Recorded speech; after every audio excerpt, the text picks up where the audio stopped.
Nifty অ্যানালিসিসে আপনাকে স্বাগত জানাই। নিফটির আমরা ফাইনাল ক্লোজিং যেটা পেয়েছি সেটা হচ্ছে 23,045। যদি আমরা কালকের ক্যান্ডেলের ক্লোজিং দেখি, সেখান থেকে নিফটি আজকে কী করে -26 পয়েন্ট কিন্তু নিচে গিয়ে ক্লোজিং দেয়। দেখো নিফটির জন্য ইম্পর্টেন্ট এই যে জোনটা, ঠিক আছে, যেটা হচ্ছে 23,055, মানে 23,000 যে লেভেলটা, সেটা একটা ইম্পর্টেন্ট সাপোর্ট। মার্কেট কী করে, যদি আজকের ক্যান্ডেলটা দেখি, মার্কেট আজকের ক্যান্ডেলে কী করে 23,000-এর নিচে যদি আমরা 15 মিনিট চার্টে যখন দেখবো, তো মার্কেট কী করে 23,055 নিচে ট্রেড করতে থাকে। দেন এখান থেকে একটা ডাউন সাইড মুভমেন্ট দেখা যায়, যেটা হচ্ছে এই যে লো লাগিয়েছিল, এই লোটা কিন্তু একটা ইম্পর্টেন্ট সাপোর্ট হিসাবে, যেটা বলেছিলাম আগের দিন। কারণ 23,000-এর পরে নেক্সট যে সাপোর্ট বেরিয়ে আসবে সেটা হচ্ছে এই যে লো, মানে 22,777, প্রায় 233 পয়েন্টের মতন একটা গ্যাপ থাকবে। তো সেই গ্যাপটা কিন্তু মার্কেট পূরণ করতে পারে। তো মার্কেট আজকে কী করে, এই ক্যান্ডেলটা যদি দেখি, এই ক্যান্ডেলটা প্রায় 350 পয়েন্টের মতন একটা ক্যান্ডেল বানিয়েছে নিফটিতে। তো মার্কেট আজকে ওপেন হয় কোথায়, মার্কেট ওপেন হয় 23,050-এ ওপেন, এবং ওপেন হওয়ার পর মার্কেট কোথায় আসে 23,200, 22,280-র কাছাকাছি মার্কেট আসে, মানে 22,777-এর কাছে মার্কেট আসে। এবং এখান থেকে কী করে সাপোর্ট নেয় মার্কেট, কিন্তু ক্লোজিং কোথায় দেয়, ক্লোজিং দেয় হচ্ছে যেখানে ওপেন হয়েছে ঠিক সেখান থেকে 26 পয়েন্ট নিচে গিয়ে কিন্তু ক্লোজিং দেয়, মানে 23,000-এর উপরে গিয়ে কিন্তু মার্কেট ক্লোজিং দিয়েছে।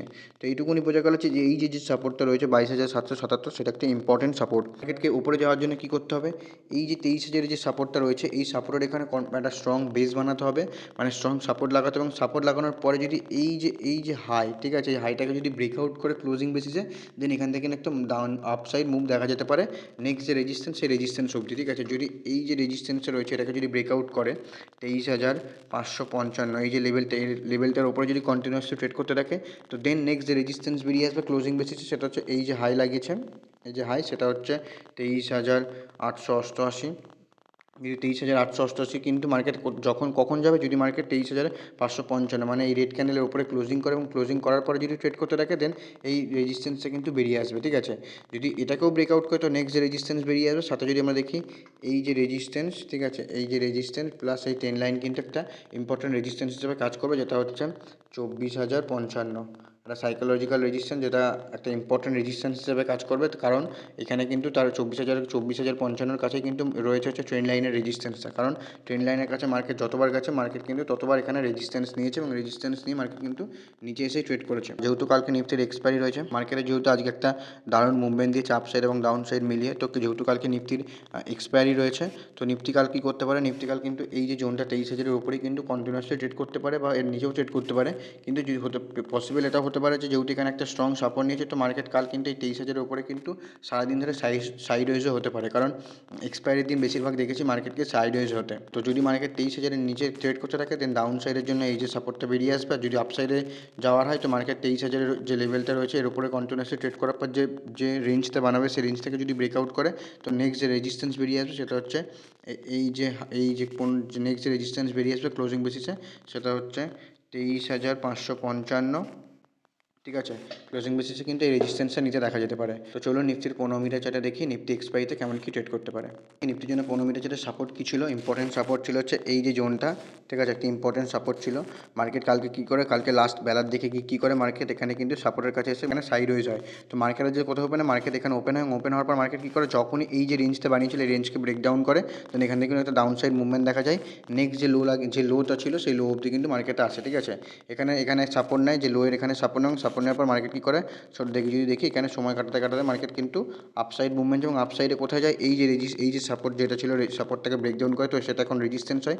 এই রেজিস্ট্যান্স এই থেকে যখন আবার ব্রেকআউট করে, দেন এখানে কিন্তু একটা আপসাইডে ছোটো মুভমেন্ট দেখা যায়, ঠিক আছে।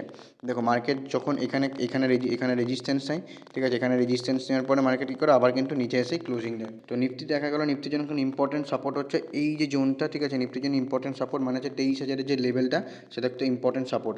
মার্কেট দেখা গেল কাল কী করলো, যদি দেখা গেলো মার্কেট কী করলো, কাল পাশাপাশি এইখানে ওপেন হলো, ঠিক আছে। মার্কেট পাশাপাশি যদি ওপেন হয়, এবং ওপেন হওয়ার পর মার্কেট যদি কন্টিনিউয়াসলি ট্রেড করার পর যদি নিচের সাইডে ব্রেকডাউন করে, তাহলে প্রথম যে সাপোর্ট হিসেবে কাজ করবে সেটা হচ্ছে 23,000-এর যে লেভেলটা, 23,000-এর যে লেভেলটা, সেটা একটা ইম্পর্টেন্ট সাপোর্ট হিসেবে কাজ করবে 15 মিনিটের চার্টে। যদি এটাকে ব্রেকডাউন করে, তো নেক্সট যে সাপোর্ট বেরিয়ে আসবে 15 মিনিটের চার্টে, সেটা হচ্ছে এই যে লো, ঠিক আছে। এই লোটা কিন্তু মার্কেট নিতে পারে, যেটা হচ্ছে 22,888, ঠিক আছে। যদি এটাকে ব্রেকডাউন করে, তো নেক্সট যে সাপোর্ট বেরিয়ে আসবে সেটা হচ্ছে 22,777, এগুলো কিন্তু 15 মিনিটের চার্টে সাপোর্ট, ঠিক আছে।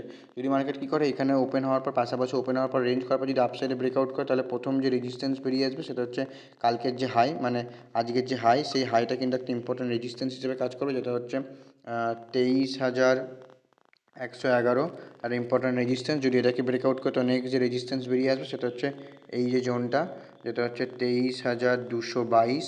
15 মিটার চার্টে ইম্পর্ট্যান্ট রেজিস্ট্যান্স, যদি এটাকে ব্রেকআউট করে তো নেক্সট যে রেজিস্ট্যান্স বেরিয়ে আসবে 15 মিটার চার্টে সেটা হচ্ছে 23,333। এই যে জোনে এই যে সাপোর্টটা রয়েছে, ঠিক আছে, মার্কেট দেখা গেলো কী করলো, এই যে হাইয়ের এখানে ওপেন হলো, ঠিক আছে, মার্কেট এই যে এই হাইয়ের এখানে ওপেন হলো, এবং ওপেন হওয়ার পর যদি কন্টিনিউয়াসলি ট্রেড করে যদি নিচের সাইডে ব্রেকডাউন করে তাহলে প্রথম যে সাপোর্ট বেরিয়ে আসবে সেটা হচ্ছে আজকের ক্লোজিং। যদি এটাকে ব্রেকডাউন করে তাহলে নেক্সট যে সাপোর্ট বেরিয়ে আসবে সেটা হচ্ছে এই যে 23,000-এর যে লেভেলটা, সেটা একটা ইম্পর্টেন্ট সাপোর্ট হিসেবে কাজ করবে। যদি এটাকে ব্রেকডাউন করে তাহলে নেক্সট যে সাপোর্ট হিসেবে কাজ করবে সেটা হচ্ছে এইটা। এই ওপেন হওয়ার পরে যদি মার্কেট কী করে, আপসাইডের রেঞ্জকে ব্রেকআউট করে তাহলে নেক্সট যে রেজিস্ট্যান্স বেরিয়ে আসবে 15 মিটার চার্টে সেটা হচ্ছে 23,222। যদি 23,222কে ব্রেকআউট করে তো নেক্সট যে রেজিস্ট্যান্স বেরিয়ে আসবে 15 মিটার চার্টে সেটা হচ্ছে 23,288। যদি 23,288কেও ব্রেকআউট করে তো নেক্সট যে রেজিস্ট্যান্স বেরিয়ে আসবে 23,355। ঠিক আছে, 15 মিটার চার্টে কিন্তু এই রেজিস্ট্যান্সগুলো কিন্তু বেরিয়ে আসবে। বড় গ্যাপ আপ বা গ্যাপ ডাউন ওপেন হবে তখন সেই সময় দেখো মার্কেট রেজিস্ট্যান্সের কাছে ওপেন হলো না সাপোর্টের কাছে ওপেন হলো, এবং সেইখানে কী ধরনের ক্যান্ডেল বানাচ্ছে, বুলিশ ক্যান্ডেল বানাচ্ছে না বেয়ারিশ ক্যান্ডেল বানাচ্ছে, দেন সেই অনুযায়ী কিন্তু তুমি তোমার ট্রেড করতে পারো। ঠিক আছে, যখনই কোনো বড় গ্যাপ আপ বা গ্যাপ ডাউন ওপেন হবে তখন শান্তিতে বসে থাকো, কারণ বড় গ্যাপ আপ বা গ্যাপ ডাউনে কিন্তু এক্সপায়ারি দিন যদি ওপেন হয় তো মার্কেট সারাদিন কিন্তু সাইডওয়েজ এবং প্রিমিয়াম দিকে করার চান্স বেশি থাকে।